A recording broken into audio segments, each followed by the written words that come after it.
Madeline Miller's novel Circe is bold. In the world of legend and epic poetry dominated by men and wars and prophecy, this is a story about a minor Greek goddess carving out a path of her own. I read this book towards the beginning of this year-long quarantine when her situation somewhat paralleled hers. Circe is exiled by the gods to the island of Aiaia, where she cultivates independence but must also grapple with eternal isolation. Today, I'm going to attempt redesigning a cover for a book that has resonated with me. To be clear, there's nothing wrong with the current versions. This is more practice than anything. These covers are both very strong and have an iconic feel to them. I just don't think I was the audience they were made to appeal to. So my goal is to design a cover that more deeply reflects my experience with the book. But to only think about myself would mean disregarding the important commercial facet of design. Yes, a cover is a piece of art, but it also needs to sell. What we need to ask ourselves is, whose attention do we compete for? Let's define our audience. In an interview with John Green, Grace Hahn, who was a cover designer, once said of her process that to guide her, she thinks about who would most need the book at hand. I read Circe when I felt more alone than usual and when that loneliness was accentuated by loss. This book is meaningful to me because it allowed me to escape somewhere lush and green to heal and grow again alongside its main character. When I ask myself who most needs to find this book, my answer is anyone who at the moment feels isolated, worthless, or alone. Or alternatively, anyone who was left devastated after reading the Song of Achilles. Circe will build you back up. Of course, I was only able to give this answer after a thorough reading. I made notes about characters and setting, memorable passages, symbols, similes, tone, and how these elements in combination contributed to its themes. According to Peter Mendelsohn, dishwasher, bookseller, butler, classical pianist, chicken farmer, teacher, and cover designer, the most important elements to look out for are unique details that support the metaphorical weight of the entire book. He says, one of the challenges is to resist the urge to pluck an image from the text itself. If you pay attention only to visual cues, for example, the color of her hair or the climate, you'll miss the point of the book.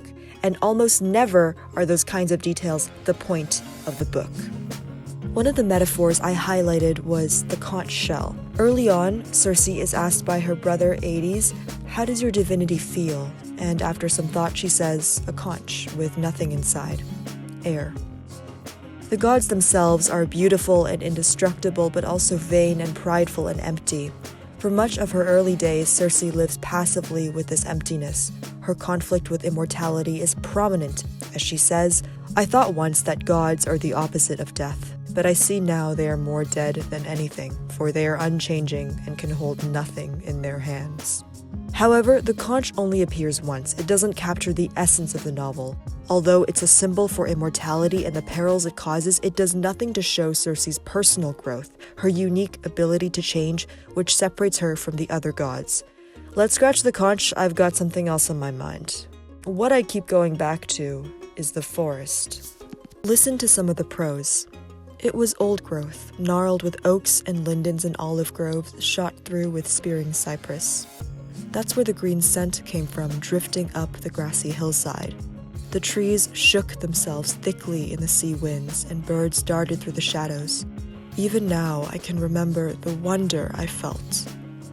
All my life had been spent in the same dim halls or walking the same stunted shore with its threadbare woods. I was not prepared for such profusion, and I felt the sudden urge to throw myself in, like a frog into a pond. I'm imagining the moment when she enters the forest for the first time and that sense of wonder she feels. It's a turning point in the novel, one that kickstart her character development. This is the place where Circe develops her witchcraft, which involves coaxing power from flowers and herbs through trial and error. As soon as I can, I'm placing text into the composition since both text and image need to work together. We associate different kinds of images with different genres. Science fiction, for instance, is easily recognizable for its realistic but surreal images. On the other hand, the broad category of literary fiction, which loosely refers to books that have literary merit, is linked with abstraction, minimalism, and symbolism.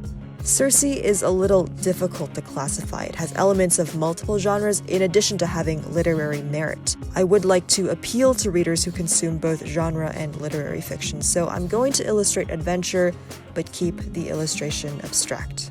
Instead of drawing a realistic forest, I'm going to focus on the feeling Circe experiences while she's in the forest. Beyond anything, what I need this cover to be is bold. The original cover does this quite well. It depicts Circe as a powerful figure, and this lends strength to her legend.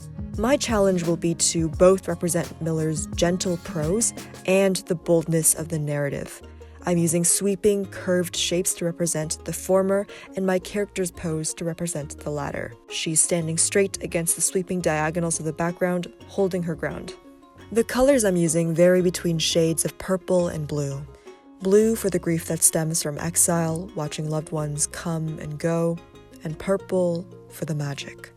When I was drawing this cover, I didn't take a lot of inspiration from Greek art or antiquities. The way I drew her hair was reminiscent of marble, and the flat shapes echo the flat drawings on Greek vases, but that's pretty much it.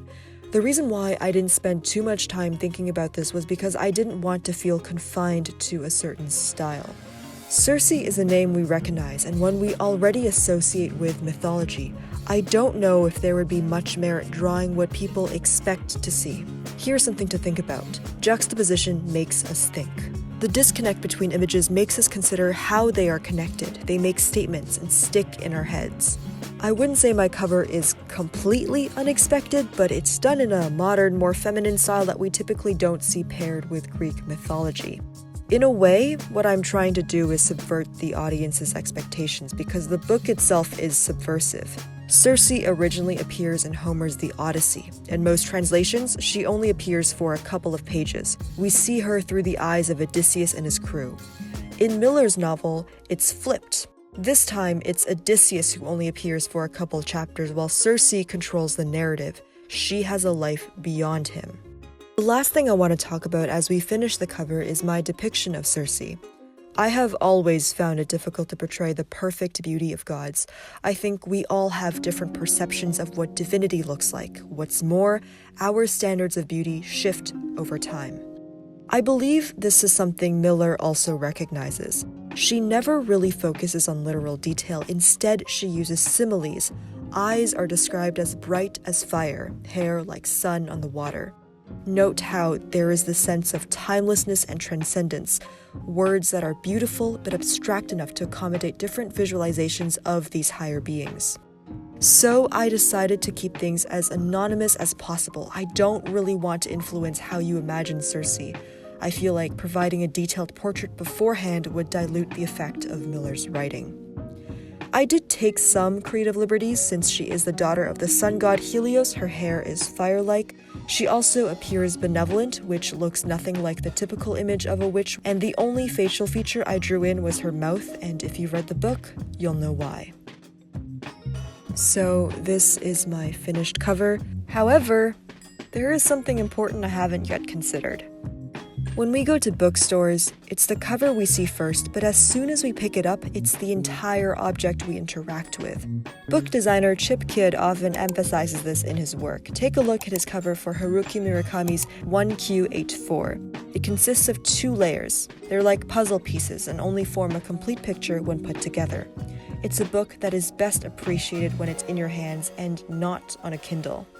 His work encourages me to think about how my design is going to look from all angles. My back cover and spine are a continuation of the cover illustration. Deep indigo fades into white. It looks as though the book is undergoing transformation, just as Circe grows into a sorceress with independence and agency, and just as Miller transforms an age-old narrative into something contemporary and fresh. Thank you for coming along with me. I hope you enjoyed this just as much as I enjoyed making this video. If you're interested in Greek mythology or book design, I've attached some further reading in the description below. These were resources I discovered during my own research process, and I love them enough to share them with you.